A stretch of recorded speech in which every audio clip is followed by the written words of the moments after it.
De onde vem o Renan? Eu sou um cara oriundo da Moca, na zona leste de São Paulo. Família de classe média. Meu pai comerciante, advogado, minha mãe psicóloga. Sempre fui um rapaz curioso com história, com política. Os temas que mais me fascinavam. Era um menino muito tímido. Entro na faculdade de Direito da USP em 2003. E lá eu já gostava de política. E lá eu vi uma coisa que me fascinou, que foram pessoas brilhantes. E acho que esse foi sempre o grande valor que a faculdade de Direito teve para mim. Eu conheci pessoas brilhantes, muitas delas mais inteligentes do que eu, disputando, debatendo e construindo posições. E tinha o famoso Centro Acadêmico 11 de Agosto, que é o centro acadêmico mais antigo do Brasil. Aquilo lá me fascinou. Eu falei, não, eu quero participar disso. E a minha maneira de participar foi primeiro participar de da mudança do estatuto do centro acadêmico. Eu e a minha geração, a gente alterou o centro acadêmico, o estatuto do centro acadêmico foi criado pelo Fernando Haddad, que foi presidente do 11 de agosto de 85, e o Eugênio Butti, que foi presidente em 84. A gente fez, eles chamavam de um golpe da alteração do estatuto. Então, meus críticos dirão que eu estou sempre envolvido em golpes desde a tenra idade. Em 2000, e logo em seguida eu fui no partido. Esse partido é o partido mais vencedor do centro acadêmico de 11 de agosto. Mas saio da faculdade, não termino, começo a arrumar minhas brigas. Vou trabalhar com recuperação de empresas. Tenho uma vida, né, privada ali, no setor privado, de muito aprendizado. E em 2013 eu sou chamado de volta para a política. Eu vi aquelas manifestações e falava, cara, eu não posso não participar disso. Aí eu sou dragado por aquilo, aí eu abandono tudo que eu tô fazendo junto com o meu irmão. E eu falei, cara, vamos montar um escritório para trabalhar com mídia. Meu irmão, ele é produtor de cinema, ele gosta de trabalhar com audiovisual. Vamos criar um escritório e eu quero trabalhar com política, não sei o que eu vou fazer. Mas no processo a gente faz uma campanha. Eu trago um discurso libertário para o Brasil em 2014, com o Paulo Batista, o raio privatizador. E daquilo eu conheço o Kim e a gente funda um movimento, a Dilma ganha eleição, convoco manifestações e estou aqui até hoje. Então, eu sou um cara com um perfil muito criativo. Eu não gosto de necessariamente estar nos holofotes, nunca gostei. Eu gosto de ser o maestro da orquestra. Assim, se eu for jogador de futebol, eu seria um bom camisa 8. Eu não entendo nada de futebol, não sei o que é uma camisa 8. O que é um camisa 8? Camisa 8 é por exemplo, o Dr. Sócrates foi um camisa 8. O Xavi, por mais que não usasse a camisa 8, ele era um camisa 8. É o jogador que articula o jogo. O jogo passa por ele, sem que ele seja necessariamente o cara que vai fazer os gols. É um meia armador. Você foi aluno do Alexandre de Moraes? Por um breve período de tempo, sim, conheci ele. Eu fui dele, fui da Janaína Pascoal, do Ricardo Lewandowski, um ex-ministro Eros Grau também. Me fala um pouco do professor Alexandre de Moraes. Ele era um cara simpático. É que ele não era professor titular à época. Eu tive poucas aulas com ele. Era um cara simpático, presente, e de opiniões firmes. Não era uma pessoa com perfil, por exemplo, sedutor enquanto professor, como o Ricardo Lewandowski. O Lewandowski, ele era um professor que tinha um perfil, eu gostava muito das aulas dele, um perfil mais sedutor. Assim. As aulas do Lewandowski? Sim, as aulas do Lewandowski eram bem interessantes. Eu gostava muito, era a teoria-geral do Estado que o Lewandowski.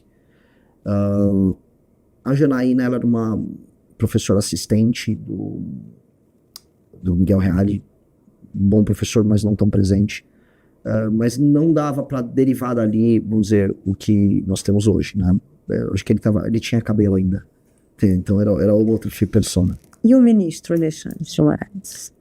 Eu tive pouco contato com o ministro Alexandre de Moraes. Eu cheguei a conversar com ele na época que ele foi nomeado pelo Michel Temer para ser ministro.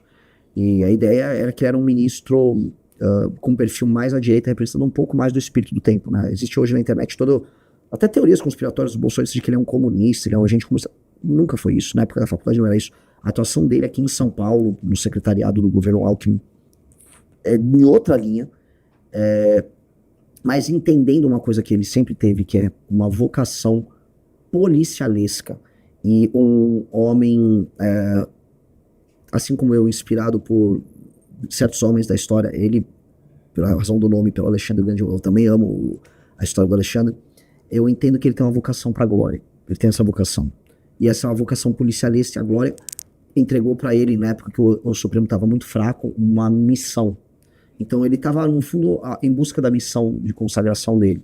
E aí o Bolsonaro virou inimigo perfeito. para ele. E aí ele tomou para si a liderança de um Supremo que estava muito frágil. A gente vai pegar o começo de 2019, o Supremo estava assim, na capa da gaita, e ele transforma o STF nessa potência, que naturalmente é uma coisa extremamente anômala e problemática, mas tô aqui fazendo uma análise fria da cabeça dele. É um cara que gosta da briga, a briga estimula ele. Certas pessoas a briga faz mal, o estresse te derruba. Por Alexandre de Moraes a briga faz bem, ele gosta disso. Certos homens são assim. A guerra atrai ele. Quanto mais guerra você der, mais ele vai ficar feliz e atraído. E quem não entender isso vai sempre errar e vai perder para ele. Recentemente eu entrevistei, a gente fez uma news entrevista com o Fernando Gabeira e a gente falou sobre anistia.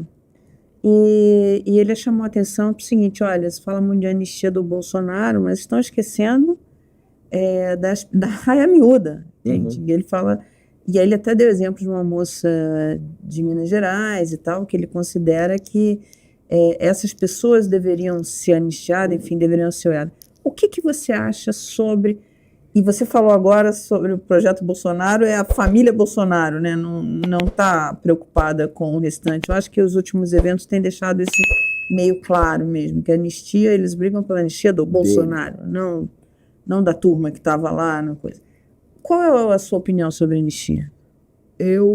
Olha só, as pessoas que cometeram crimes ali, há uma percepção geral na sociedade de que esses crimes eles foram pequenos.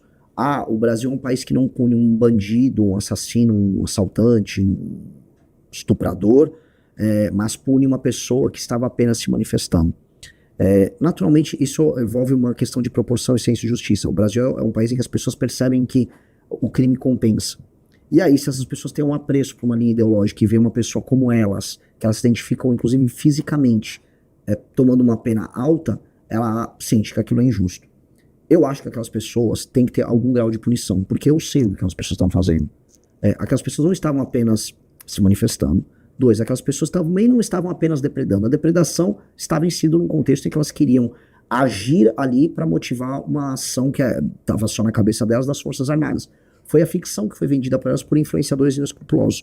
Elas cometeram crime ali. Naturalmente, se você pensar uma anistia enquanto pacificação no Brasil, seriam essas pessoas a serem contempladas. Agora, os autores daquele processo, desde os influenciadores inescrupulosos, a financiadores interessados em golpe de Estado, ao Jair Bolsonaro e as tentativas dele, e eu não estou me falando do 8 de janeiro, porque para mim, tem que fazer um corte, para mim o 8 de janeiro é um rescaldo de uma galera que foi usada já antes. O Bolsonaro tem que ser punido pelo que ele tentou até o final de 2022. Aquele processo que envolve desde as mentiras que ele fez pela urna, até a mobilização que ele tentou junto a militares, as quase 20 reuniões que ele fez com comandantes do exército, os caras, os serimedos e a turma dele que ficavam mentindo em redes sociais. Isso tem uma trama golpista que ele no final não terminando de executar. Ele tentou convencer, ele tentou ter maioria nas Forças Armadas. Então ele tem que ser punido.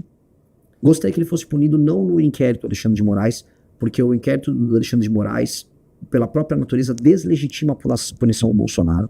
O Lula, quando foi preso, num processo que passou pela primeira instância, segunda instância, foi lá, tentou ir pro STF, obter um habeas corpus, não rolou e aí ele foi preso. Qualquer prisão do Bolsonaro sempre vai vir com uma mácula de ser oriunda de um processo exótico, para falar no mínimo. E isso torna tudo muito complicado. A gente está navegando num pântano, porque naturalmente o enfrentamento ao Bolsonaro em nome da democracia criou uma democracia anômala, que democracia só tem um voto, né? A divisão dos poderes era completamente caótica hoje. Então, o que a gente vai fazer? Essas pessoas não vão ser punidas por nada? O Bolsonaro vai ser punido? No fundo, os Bolsonaro estão usando essas pessoas, né? Se for ter um acordo, os Bolsonaro vão se livrar do acordo. Não acho que vai ter acordo também. E aquelas pessoas, elas serão, vamos dizer, o último da fila nessa história. Vão pagar o pato. Eu acho que sim. O que é mais difícil na criação de um partido? Organização e inteligência. Organização e inteligência. A gente assistiu na formação da missão. A gente fez uma reconstrução, vamos dizer, uma engenharia reversa de todos os partidos anteriores que deram certo e fracassaram. Isso entendendo que a gente tinha bem menos tempo que os demais e que a gente gostaria de participar da eleição de 2026. Então a gente teria que terminar o processo todo em menos de 2 anos. Definitivamente é sobre inteligência no processo e sobre organização interna, muito mais do que sobre dinheiro ou sobre a mobilização do povo, né? Por mais que você possa ter uma mobilização muito grande, as pessoas não conseguem preencher uma ficha e o TSE e os cartórios são cheios de microexigências que fazem com que as penas sejam muito grandes. E a gente escapou disso, a gente soube fazer valer a nossa coleta. Qual é o projeto do Missão para o Brasil? A gente quer fazer um país que hoje se vê fraco, se vê pobre, se vê humilhado por uma potência estrangeira, assumir o seu papel de ser, antes de tudo, dona e líder do seu próprio território, alguém que não permita que o Comando Vermelho, o PCC, controle áreas do próprio território, que resolva desigualdades regionais, ou seja, a gente tire as regiões Nordeste, em especial, e parte da região Norte, da mão de coronéis corruptos, elimine a compra de votos, crie políticas públicas nos pequenos municípios voltadas a formar mão de obra e leve desenvolvimento econômico e complexidade econômica para o Nordeste, e que no plano externo seja líder da América do Sul e que no Conselho das Nações, junto a Estados Unidos, junto à China, junto à Rússia, junto à União Europeia, junto à Índia, ele possa se sentar como um adulto e não como essa figura patética que a gente se tornou. Essa é a nossa missão, essa é a nossa missão histórica. E qual é o caminho econômico do Missão para atingir esses objetivos? É liberal? Ele é liberal nos termos que nós colocamos aqui, que é, nós temos que ter um país que respeita o uso do dinheiro público, que entende o papel da iniciativa privada, que acha que o Estado ele pode ser um catalisador e juntar forças, mas nunca um condutor da economia, mas entende que o Estado tem um papel sim. Eu vou dar um exemplo.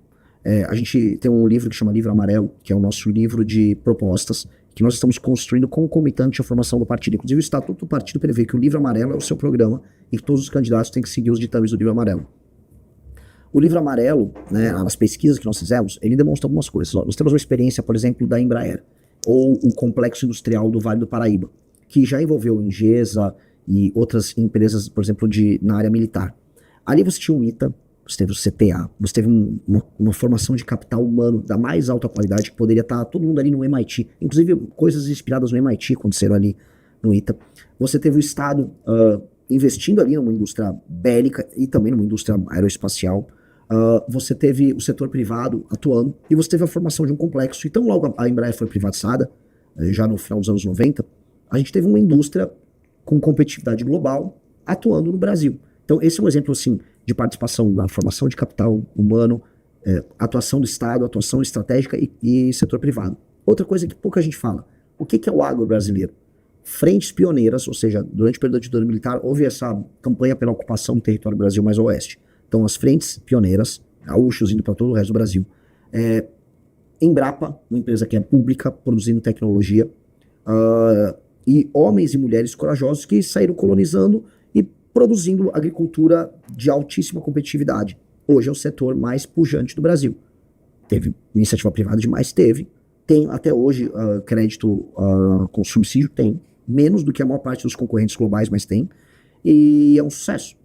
O que eu coloco aqui é, o que nós podemos fazer em que o Estado se coloque desta maneira, não como alguém que atrapalha, gera distorção, como a Zona Franca de Manaus, que tem que acabar, ou com esses subsídios setoriais ridículos, como foi para o setor automobilístico, que hoje não serve para nada, as empresas estão indo embora. A gente fala, por exemplo, no Nordeste, para dar um exemplo concreto, a gente acha que tem que fazer um polo de biocombustível. Você tem o Matopiba, que é aquela região que o agro avançou, que envolve Tocantins, Bahia, Maranhão e Piauí, produção de soja e milho. Você tem cadeia logística já que pode ligar a gente com a América do Norte, com os Estados Unidos. E você pode produzir biocombustível, você produzir usinas de biocombustível ali, não só para o mercado interno, mas para o mercado externo. Isso aí começa a gerar complexidade econômica para uma área inteira no Nordeste, que não só é pouco povoada, mas que é controlada por coronel e que está na franja do semiárido, onde tem as pessoas mais pobres do Brasil e que votam pior, que elas votam com o estômago, elas têm um voto, na prática, sendo bem honesto, um voto comprado. Então, se o Estado pode atuar aí, sem corrupção, sem eleger campeões nacionais, eu acho que uma boa liderança política e econômica no Estado pode ser esse catalisador, nem chamo de indutor, é um catalisador, e oferecer uma agenda de competitividade ferrada, tem que ser uma baita agenda de competitividade, para que o setor privado brasileiro consiga competir com o mundo e estar presente nas cadeias globais de produção. Hoje, nós não temos nada disso. E essa é uma grande reforma que a gente pretende fazer, do ponto de vista econômico. Você citou a Embrapa. A Embrapa é reconhecida internacionalmente. É uma referência. Você privatizaria a Embrapa? Não. Não privatizaria a Embrapa. Eu não acho que não faz sentido privatizar a Embrapa. Ela é um exemplo de uma iniciativa, não é uma empresa pública, é uma iniciativa pública que atendeu o objetivo dela, funcionou. Ela entregou tecnologia para a agricultura mais competitiva do mundo.